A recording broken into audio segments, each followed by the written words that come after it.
I know. You want it comfy enough, but not overly comfy to where you're falling asleep. We have horrible furniture at our house. Like, we sit in it and you sit almost on the floor. But furniture's so expensive.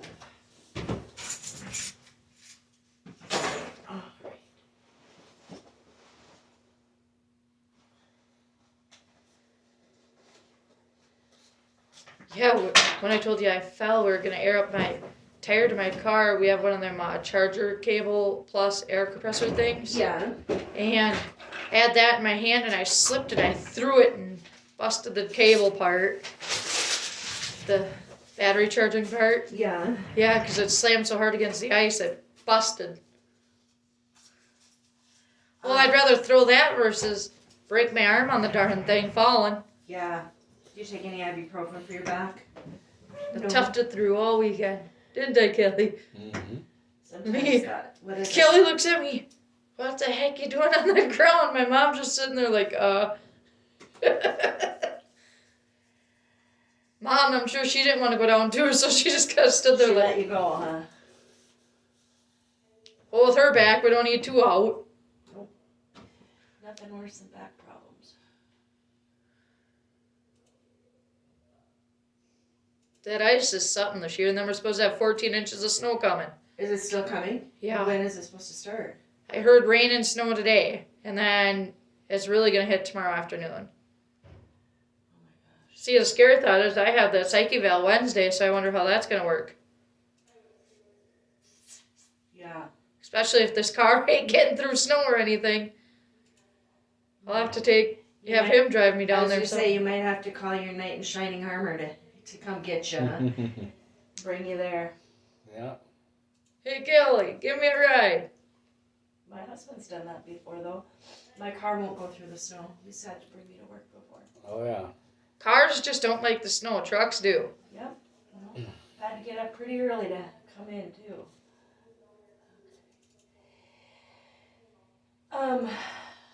So, Kelly, you sent me an email that I liked your idea where you were going. You kind of talked about wanting to get back to some basics. Yeah.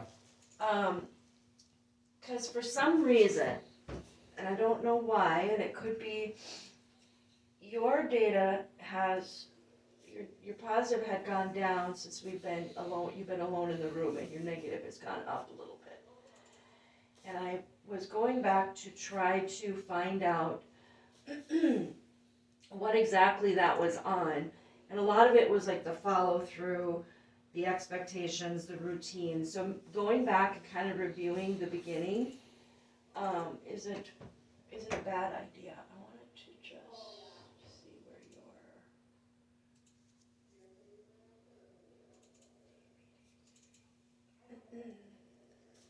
Well, I thought it was a while ago that we didn't do parent ed on Mondays anymore, and now it's back to parent ed. It's like, ugh. Well, I'll tell you what, the county's just switching everything around too. I don't want to say they're switching everything around. They're not switching it. We're trying to figure out, we know that the end goal is reunification. And so that never changes with my goal with you guys. I mean, I'm in it for the long haul. No, I'm just saying it. For a while there was no parent ed on Mondays, and then all of a sudden, boom. Right, we were having It's back. we were having it on Fridays. But then what happened is when I talked with Kendra, Kylie, I had said, we want to have you have more solo sessions so that you can practice those skills, Sam, so that you can get used to when Kelly's at work.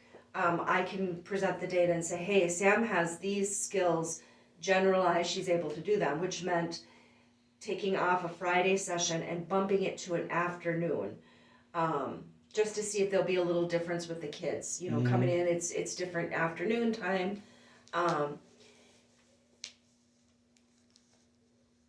This is where ideally this is where I want to see. I want us to improve in our data, no safety concerns, and improve in our data so that I can propose to the county, let's move the sessions to home. Yeah. That's what I want to see. Because in a controlled environment, we pretty much have the exact same, we know what to expect when we come in, how the expectations, but moving it to your home is going to be a whole different ballpark. The kids are going to, they're going to have more room to roam. There's going to be more places for them to go. I think the kids are gonna like the foods I brought today. Good. But in order for us for me to recommend to getting that home, we have to get this data. We have to prove that, yep, this is our next step. So that's what I'm rooting for. I want to get this in the home. I don't want you guys always to be here. And there'll be other things that will come up, like when the kids are in the home. Maybe it'll be during nap time or lunchtime or following Hannah's schedule that she has in the house. So that's where my projection is going, just to let you guys know. Yeah. We're doing the video, which I think is really neat to be able to. I showed Johnny himself on TV the other Yeah, day. he I thought did. That was She pretty did. funny. He was giggling for a little bit.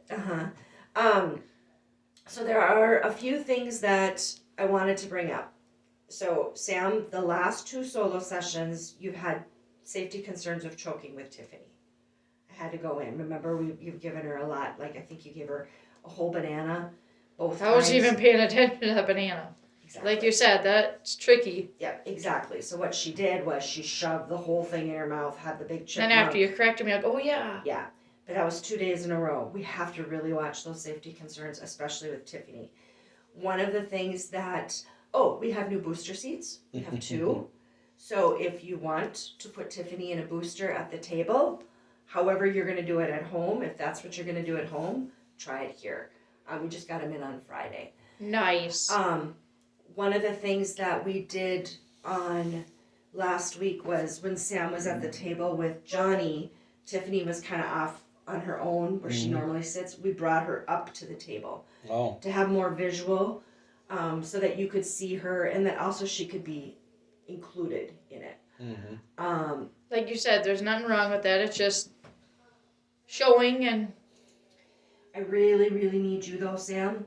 I'm going to tell you right now, if there's safety concerns, the county's going to push back with me with my recommendation. But I mean, I thank you for showing me that last week. That was... Yeah. Like my mom says, that's how you learn sometimes. You don't always know until you actually taught or showed. And I know like there was a safety concern last week, Kelly, you brought up about the pinball machine that came in. And even though you pointed it out to Sam, you didn't correct it until Tiffany got hurt on it and then you moved it out in the hallway. So those safety concerns, because that was one of the main reasons, if I remember, the kids were removed, was safety and then also kind of not being supervised. And then I don't have the dispo order, but if I remember right, was it, you guys have the cleaning, the diapers get put away, the things get cleaned up. I have absolutely you guys are able to do that. You put toys away. Now we have a little table in the living room, so if the kids want to actually be in the living room, it's there. Yeah. So this brings me to the point where with this dysregulation, when I talked about routines and expectations and structure. So if we keep a routine, Johnny, Tiffany, and Fiona, because I don't see Tony anymore, they know what to expect when they come in. And if kids know what to expect, it alleviates stress, it really alleviates anxiety, they know mom and dad's in charge. But you can still offer choices. And, we never want you to be the rigid parent that we're doing this, but allowing them choices appropriate to their age. So one of the things that I really want to caution you on is, like when you guys serve a breakfast or a snack, you had the expectation of you're going to eat at the table. This is the time we're doing it. But we've kind of gotten away from that. And whether it's sitting in a high chair or sitting down, just getting them used to that routine and that structure.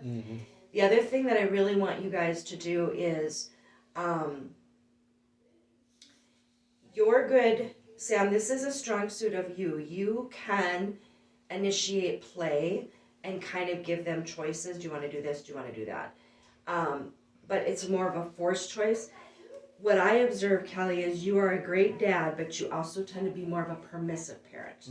Kind of like, whatever they want to do, you're going to adjust to. I want to see you take a little bit more of an action of kind of guiding them. If Johnny doesn't want to eat and he's acting like I don't know, maybe he is whining or crying or being dysregulated, of you saying, do you want to eat? Do you want to play? And then follow through with that. He does tend to be fickle, and the more fickle he is and the more that people give in to him, it really escalates him. You know, he doesn't know, and he looks for that comfort, and he gets that from you guys, but we want him to get it in a healthy way. We want him to be able to follow a routine, follow structure, get that attention in a healthy way. Have you ever talked to Hannah about her routine at home? No, I haven't had a chance. Okay, because I know she says they get up and they get up kind of early, don't they? Are they sleeping in more? Yeah, usually around 6:30 they're up. And then they eat breakfast before they come. Yep. Okay. Have you ever thought about maybe switching the breakfast to a little bit later? Or what do you think? Today I brought all good sorts of healthy foods. Did you? Good. I got watermelon, I got peanut butter and bread, I got hash browns, I got sausage patties. Oh my God, you name it. Brought the whole cafe. I'm just wondering because, I mean, you can gauge it if they're hungry when they come, but maybe feeding them a little bit later on. I don't know. I wanted to know your thoughts on it. Oh, we should probably ask Hannah what time they eat. Because if they're eating at like 6:37, you'd think they'd be hungry by at least 9:30. And it'd be also a good idea to not only ask her what they do before they come to the session, but to also ask her on the days that we don't have sessions exactly what she does with them from the exact time that we have them. So we have them from 9 to 11, right? Yeah. So like in the days that we don't have sessions here, what does she do with them from 9 to 11? Right. So we can cater, improvise, whatever.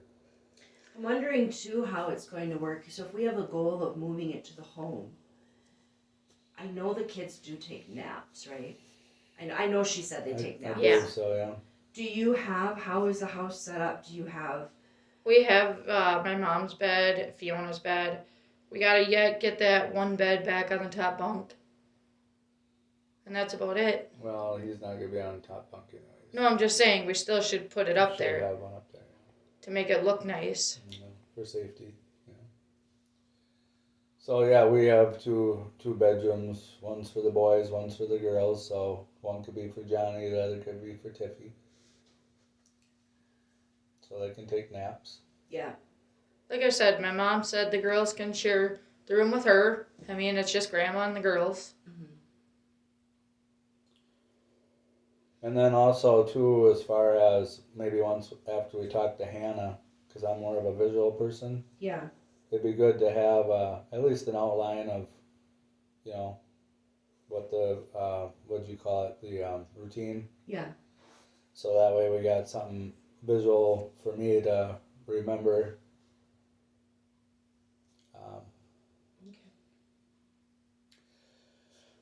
And then also to know, like, you know, if there's some flexibility in there, like you mentioned, like after we talk to Hannah and get it all written down, then, you know, is there some flexibility? Like, I guess I understand getting them in the high chair. It's like plugging in a vacuum cleaner. It's the first step in order to actually start doing something. But then I also don't believe in like force feeding them. So like, No, absolutely not. if once they get them in the high chair and we get the food in front of them, if they're just not hungry or maybe they're sick or they ate too much the day before, who knows? They growth spurts, right? Mm-hmm. So their metabolism, who knows? I'm not an expert in. I just know when they're not hungry. Yep. I don't feel like I gotta force them to eat. I don't want you to do that either. No. Yeah, because that's not the way I was raised, and No, what it's doing is it's picking up on their cues. You know, like last week, I know Friday, I think it was, Johnny had said, "I'm not hungry. I don't want to eat, Dad." now what about? Some people also believe though you sit down at the table until everybody's done eating, regardless of whether you eat or not. So I guess. Well, what is your family's rules on that? Like if this happens, then. Yeah. You know, I mean, because we want to try to cooperate. And, Well, like Carolyn, she does for Tony. She tells him if she'll have his food out still waiting for him when we get there on Thursdays if they eat before us. Yeah. And she'll tell him, if you don't finish this, you don't get pie. If you don't finish this, you don't get a scoop of ice cream. Mhm. I mean, that's her expectations. If he chooses not to eat, then why feed the treats and the... So they're more on the flexible side. Have you guys ever thought about sitting down at the table and eating with your kids while they're eating? Yeah, that's probably a good idea. To kind of get them used to the family dinner or the family table, or, I mean, would you do that at home? Yeah, I usually just for like break time at work, I'll have like an orange, something light. So Yeah. like we can pull the table. You can move the table any way you want in there. But Yeah. even if the four of you sat at the table, and ate with them, engaged in conversation, you know, Johnny, he's quite the conversationalist. Yeah. Tiffany listens. She does what she She can. knows what she can understand. Yeah. But that might even be part of a routine that you'll be able to. Because think about it, when they come home, is that something that you're going to do? Is family dinner is important? Will you be sitting at the table with them? Well, from 9 to 11, I'm gonna be at work Yeah. typically. But in the evening. But she will be home. Yeah. So maybe that question is a little more. I mean, I know I'm here now, so I can join in. Or the weekends, or you know, I'm Yep. talking about the ultimate goal. Of, Yep. you know, because like I said, my goal is to work on reunification. So think about what are some things in your home that are going to be family routines. Yep. Like you said, Carolyn's got it set up. She's pretty much, you know, For you gotta do 9-year-old this. Tony. Yeah, yeah. But I mean, that can go for anybody. Mhm. I was just using him as an example. I mean, if they don't want to eat their supper that's prepared, why feed the pie? You That's know, right. they don't need it. And another thing too is that when we bring food for them, like the one meeting I ate, I think it was a corn dog. It was edible. I didn't think it tasted all I know. that I great. saw you on there. You're like, you Oh, thought yeah, they you were freezer watched. burns or something. Yeah. Yeah, I don't know if it was freezer burned. Well, we got them from that Amish place So either the food, over in Curtis. Yeah. the food, in my opinion, should either be like when it's being prepared, which you know we don't cook it till we get here, so you almost have to sample it. Yeah. Before you give it to the kids. I mean, I think that's the way it should be done. Now you think the corn dogs would have been just fine, but They were icky, huh? Well, they make their own. That's the problem. I mean, I finished it, but I didn't really like it that much. Yeah, I remember seeing your look on your face. Was like, this Yeah. doesn't taste good. I've tasted good corn dogs before, and that was one of the better ones. So why? Like I would- said, they process their own, bag their own, do it all. Do they? Yeah, and I think I don't know if it was that day, but the oranges too. I would recommend cutting them up Oh, because yeah. they were wedged. Too big for Yeah, and Tiffany. it was too big for kids. Yeah, we were, which might not be the right thing to do, but if they bite into it, they can suck the juice out of it without actually chewing it up. Mm-hmm. But in that case, it probably would be better to use the juicer Yeah, and get it in a cup or a sippy or something, yeah. you know, instead of trying to. But that's what but I'm an adult. That's sometimes I'll do that Yeah. when I'm at a buffet. I'll try to get every last little penny out of it I can, so I'll suck the juice out of the orange, but I won't eat all the pulp part of it. Mm. So I get all the. So, you know, even things like when Johnny or Tiffany are in a booster or high chair, you know, making sure that they're buckled, because Johnny has said, I don't want to buckle, I don't want to buckle. Yeah. And just He is strong. but just letting him know that we have to do this for safety. Mm-hmm. And I did that last week. I was correcting him. However, I had to come in to fix the chair, remember? And you said it was loose, but you didn't fix it. So those are the things that Well, we that's have when I to- yelled your name. I'm like, Christy. Those are the things that we have to really be focused on. So just the routine and schedule, I would encourage, try sitting down, even if you're not going to eat, sit down at the table with them so that they would get used to when this does move home, because that's what I want to do. We have to show them that the data and the skills are there, And then, ideally, Another that thing would I be the brought next today, step. Christy, is arts and crafts. They liked the Valentine houses, yeah, didn't they? What'd you bring We today? today we got the paper, Okay. this, and then we got glue for the little dots.